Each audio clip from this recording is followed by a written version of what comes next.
Face au déficit d'électricité dans le nord Cameroun, le gouvernement a décidé de transférer 20 MW d'énergie produite par la centrale thermique d'Ahala au profit des populations de l'Adamawa, du nord et de l'extrême nord. La mise en activité de cette centrale va booster les activités de nos populations, les activités économiques.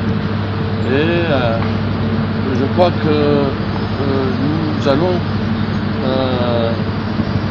enregistrer une croissance plus importante de notre économie par rapport donc à l'injection qui vient d'être faite, l'injection énergétique qui vient d'être faite. Les travaux d'installation des groupes électrogènes qui ont été lancés officiellement le 14 décembre 2020 en Ngaoundéré devraient être achevés dès le mois de janvier.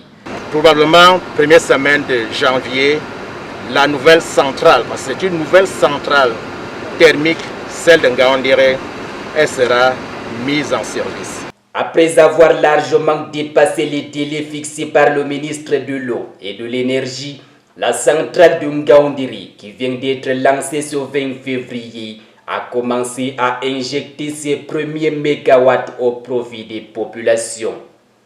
Mais la particularité aussi de cette centrale, pour le bénéfice de l'Adamawa, c'est que cette centrale peut fonctionner à ce qu'on appelle îloté, en îloté. Îloté veut dire, en cas de maintenance sur la ligne de transport ou bien en cas d'indisponibilité de la ligne de transport, cette centrale peut fonctionner seulement pour alimenter l'Adamawa. Alors que ce n'était pas le cas avant, que quand il y a un problème sur la ligne de transport, toute l'Adamawa est dans l'obscurité.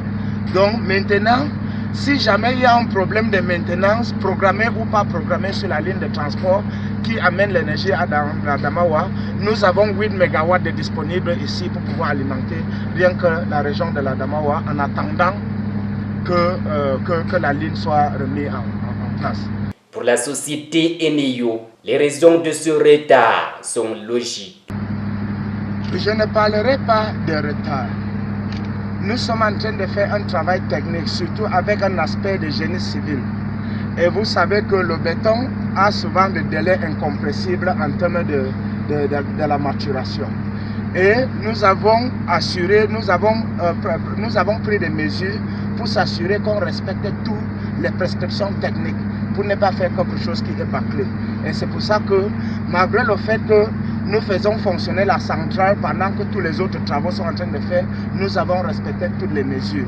Et respecter les mesures de sécurité dans tout ce que nous faisons est aussi un point capital pour Eneo. C'est pour ça que quand vous êtes arrivé ici, on a tenu à vous faire un briefing sécurité avant de commencer quoi que ce soit.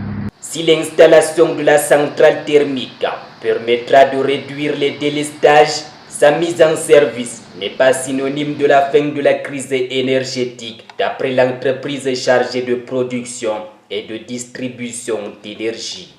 On ne dira pas que le problème est complètement fini, mais vous allez apprécier la différence entre ce que nous avons avant et ce que nous allons avoir maintenant. Le délestage que nous subissons aujourd'hui va considérablement être réduit en fonction de la disponibilité de production. Pour rappel, le barrage hydroélectrique de Lac d'Eau, principal ouvrage qui alimente le septentrion en énergie électrique, fait face à une crise hydrologique sans précédent. Conséquence immédiate, les 3 régions ont été privées d'électricité pendant plusieurs mois.